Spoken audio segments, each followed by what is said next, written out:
পাগলের মতো ভালোবাসবে, দূর থেকে একবার দোয়াটি পাঠ করুন, 100% কাজ হবে ইনশাআল্লাহ। মনে রাখতে হবে, এই দোয়াটা যদি আপনি মাত্র একবার যদি আপনি পাঠ করেন, একবার যদি আপনি বিশ্বাসের সাথে, ইয়াকিনের সাথে আল্লাহ পাকের উপরে পরিপূর্ণ তাওয়াক্কুল, পরিপূর্ণ ভরসা নিয়ে যদি এই দোয়াটা মাত্র একবার পড়েন, আল্লাহ পাক রব্বুল আলামিন আপনার মনের আশা কবুল করে নেবেন। আপনার স্ত্রী আপনার অবাধ্য হয়ে গেছে, তাকে বাধ্য করতে চান, মাত্র একবার আপনি পড়বেন, সে আপনার জন্য অস্থির হয়ে যাবে, সে আপনার জন্য বেকুল হয়ে যাবে, পাগল হয়ে যাবে। এটা একটা গ্যারান্টিযুক্ত একটা আমল। এই আমলটা করে অনেকে সাকসেস হয়েছেন, অনেকে এই আমলটা করে রেজাল্ট পেয়েছেন। গত কয়েকদিন আগে যখন আমি আমার আরেকটা সোশ্যাল মিডিয়াতে যখন বয়ানটা যখন ছাড়ছিলাম, তখন আমার এক ভাই আমাকে কিছু হাদিয়া দিয়েছেন।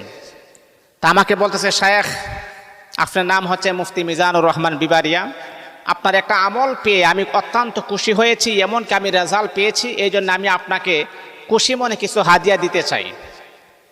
তা আমি চিন্তা করলাম, এখন যদি না করি হাদিয়া দেওয়া শূন্য, নেওয়াও শূন্য। আমি বললাম, ঠিক আছে ভাই, আপনি যেহেতু হাদিয়া দিবেন, আমি তো না করতে পারবো না, আল্লাহ রাসূলের সুন্নাত অস্বীকার হবে, ঠিক আছে দেন। আসলে টাকা পয়সা বড় কথা না, টাকা পয়সা আজকে আপনার কাছে আছে, কালকে নাও থাকতে পারে। টাকা পয়সা দিয়ে সম্পর্ক মেনটেন করে না।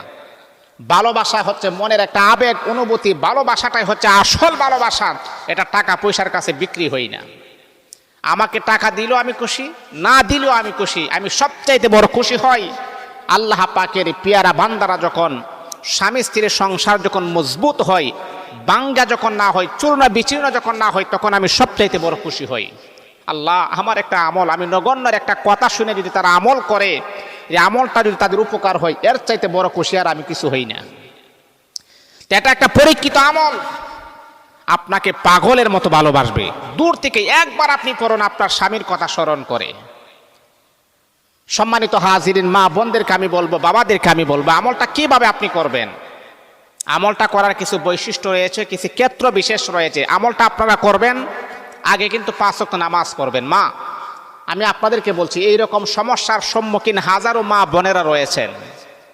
স্বামী কথা শুনে না, স্বামী অন্য নারীর সাথে পরকীয়া করে, 3-4টা বাচ্চা আছে, বিদেশে আছে, স্বামী একবারও ফোন দেই না।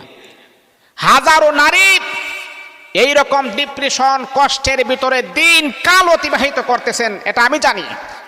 আমার কাছে হাজার হাজার নারীদের ফোন আসে, হুজুর এমন এমন সমস্যা, হুজুর কি করব, হুজুর আর কিছু ভালো লাগতেছে না। আমি চাই আমিও কিছু আমল করে দেই, কিছু বলে দেই, যদি কিছু প্রয়োজন হয় আমি পাঠিয়ে দিই, যাতে করে আমার কারণে তাদের সংসারটা যেন আরো জোড়া লাগে। কিন্তু আমার নামে কয়েকদিন আগে আমার মুসল্লিরাই আমার নামে তোহমত উঠাইয়েছেন, আমার নামে তারা একটা গীবত করেছেন, আমি নাকি মানুষ মারার কন্ট্রাক্ট নিই। নাউজুবিল্লাহি মিন যালিক। আল্লাহর কসমকে আমি বলতে পারি, আল্লাহ পাক রব্বুল আলামিনের মসজিদকে সাক্ষী রেখে বলতে পারি, কোরআনের হাফেজ, কোরআন বুকে হাত রেখে আমি বলতে পারি, আমি এটা আমার ভেড়াগিরি নয়, এটা আমার তাকাব্বুরি নয়, এটা আমার অহংকার নয়। আমি আল্লাহ পাকের একটা নগণ্য গোলাম হিসাবে কথাটা বলতেছি। আমি মুফতি মিজানুর রহমানের দ্বারাতে হাজার হাজার ফ্যামিলি স্বামী স্ত্রী বিচ্ছেদ তারা জোড়া লেগেছে। স্বামী তার স্ত্রীকে দেখতে পারে না, স্ত্রী তার স্বামীকে দেখতে পারে না। হাজার হাজার ফ্যামিলি আমি তাদেরকে অ্যাডজাস্ট করাইয়া দিয়েছি, জোড়া লাগিয়ে দিয়েছি। এটা আল্লাহ পাকের সম্পূর্ণ ইচ্ছাই। কিন্তু আমি মানুষ মারার কন্ট্রাক্ট নেই। যারা এই কথাটা তুহমত উঠাইয়াছেন, আমি আল্লাহ পাকের কাছে বিচার দেই, এই তুহমত যারা উঠাইয়াছেন, আল্লাহ পাক যেন নিজের কুদরতি হাতে তাদের বিচার করে। আমি কেন মানুষ মারার কন্ট্রাক্ট নিব? মানুষ মারার কন্ট্রাক্ট কি কোনো বান্দা নিতে পারে? একজন মহিলা আমার সাথে কথা বলছিল, এই মহিলার কথা তো শুনেন নাই, ফুল কথা তো শুনেন নাই, একটু কথা শুনে আমার নামে বিভ্রান্তি করেছেন। কষ্ট পেয়েছি মনের ভিতরে, অনেক আঘাত পেয়েছি। আল্লাহ পাকের কাছে বিচার দিয়েছি, আল্লাহ তুমি তাদের বিচার করিও। আমি কি উদ্দেশ্যে দিনের কাজগুলা করি? অনেক সময় আছে, অনেক অসহায় গরিব টাকা পয়সা আমাকে দিতে পারে না, তারপর তাদের কাজগুলো আমি বিনা মানে আমার কোনো বেনিফিট ছাড়া আমার পরিশ্রমে আমি এই কাজগুলা করি। আর আজকে আমার প্রতিফলন হিসাবে আপনারা আমাকে এটা দিলেন। যাক, আলহামদুলিল্লাহ, আল্লাহ পাকের কাছে বিচার দিচ্ছে, আল্লাহ এটা ফায়সালা করবে। তা সম্মানিত হাজিরিন, যেই কথাটা আমি বলতেছিলাম, স্বামী স্ত্রী যদি অমিল হয় তাহলে এই ঘরের ভিতরে কখনো শান্তি আসে না। আপনি টাকা পয়সা ইনকাম করতে পারেন, আপনার অনেক টাকা পয়সা আছে, অনেক ব্যাংক ব্যালেন্স আছে, জায়গা সম্পত্তি অনেক আছে, কিন্তু স্বামী স্ত্রী যদি অমিল হয় এর ভিতরে কোনো রহমত নাই, এর ভিতরে কোনো রকমের শান্তি বলেও তালাশ করে আপনি পাবেন না। আপনার কোনো কিছুই নাই, দিন আনেন দিন খান, রিক্সা চালান, ভ্যান গাড়ি চালান, কিন্তু স্বামী স্ত্রী মিল আছে, এর ভিতরে দেখবেন কি শান্তি, কি মজা, কি আরাম, কি একটা প্রশান্তময় জীবন আপনি অতিবাহিত করতেছেন। স্বামী স্ত্রীর মিল হওয়া এটা বড় নিয়ামত। আর স্বামী স্ত্রী মিলিয়ে দেওয়া যে কি পরিমাণ সওয়াব, আল্লাহর রাসূল বলেছেন স্বামী স্ত্রী যদি ফাটাল সৃষ্টি হয় শয়তান খুশি হয়, আর স্বামী স্ত্রী যখন জোড়া লাগায় তখন আল্লাহ খুশি হয়। বাবারে, আমার নামে তোহমত দিতে পারো, আমার নামে তোমরা মিথ্যা অপবাদ দিতে পারো, কিন্তু আমি স্বামী স্ত্রী জোড়া লাগানোর কাজ করি, আমার আল্লাহ যদি খুশি হয়, আমার ইমামতি চলে যাক, আমার চাকরি চলে যাক, কোনো পরোয়া করি না, আলহামদুলিল্লাহ। আমার আল্লাহ যদি আমার প্রতি খুশি থাকে, আলহামদুলিল্লাহ, আমি সেই কাজটা, আপনারা হাজার বাধা দিলেও আমি সেই কাজটা করবো ইনশাআল্লাহ। স্বামী স্ত্রী মিলিয়ে দেওয়ার কাজ আলহামদুলিল্লাহ আমি করি। তা মা বোনদেরকে আমি বলি, অনেক সময় আছে দেখা যায় স্বামী কথা শুনে না, স্বামী বাহিরে আছে, 2-3টা সন্তান আছে, তাদের বরণ পোষণে দেই না। আমি আপনাকে বলবো এই আমলটা আপনারাই করতে পারবেন, কোনো কবিরাজের কাছে যাওয়ার প্রয়োজন নাই, কোনো হুজুর দরবেশের কাছে যাওয়ারও প্রয়োজন নাই।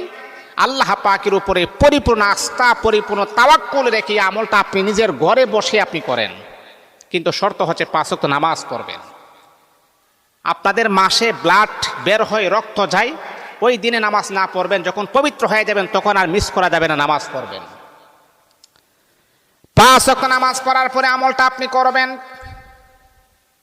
কোন সময় আপনি করবেন? দিনের যেই কোনো সময় অথবা রাতের যেই কোনো সময় আপনি করতে পারেন। এই আমার মা ও আমার বাবা, যদি আপনাদের এমন সমস্যা হয়, আপনার স্ত্রী কথা শুনে না, এমনকি আপনার সন্তানটা অবাধ্য হয়ে গেছে, তাহলে তাকে কিভাবে আপনি নিজের নিয়ন্ত্রণে নিয়ে আসবেন? এই আমলটা আপনিও করতে পারেন।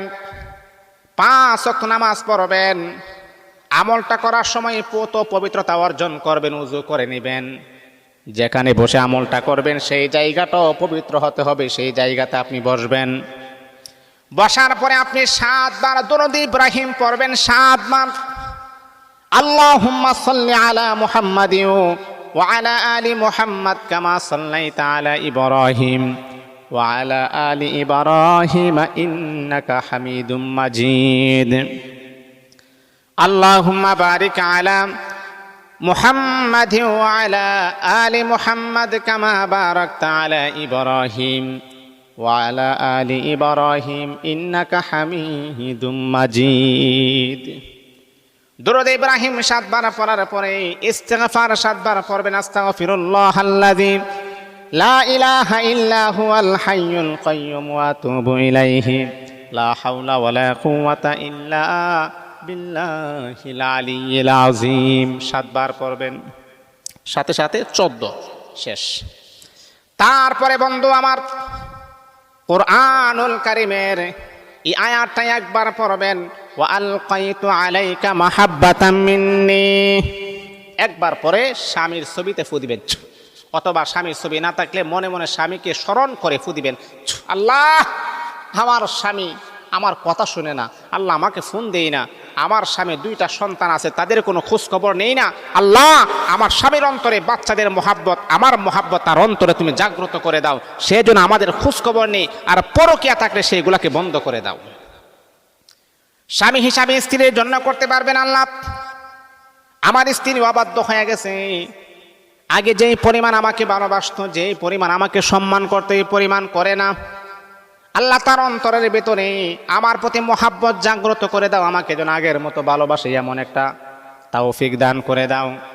পুরুষ নারী সবাই কিন্তু আমলটা করতে পারবেন, কিন্তু বান্দা ও আল্লাহ পাকের পিয়ারা বান্দারা শুনেন, আল্লাহ পাকের উপরে পরিপূর্ণ আস্থা, পরিপূর্ণ ভরসা রাখতে হবে, তাওয়াক্কুল করতে হবে, তাহলে আল্লাহ পাক রব্বুল আলামিন অবশ্যই কয়েকদিনের ভিতরে আপনাকে পরিপূর্ণ রেজাল্ট দান করে দিবেন।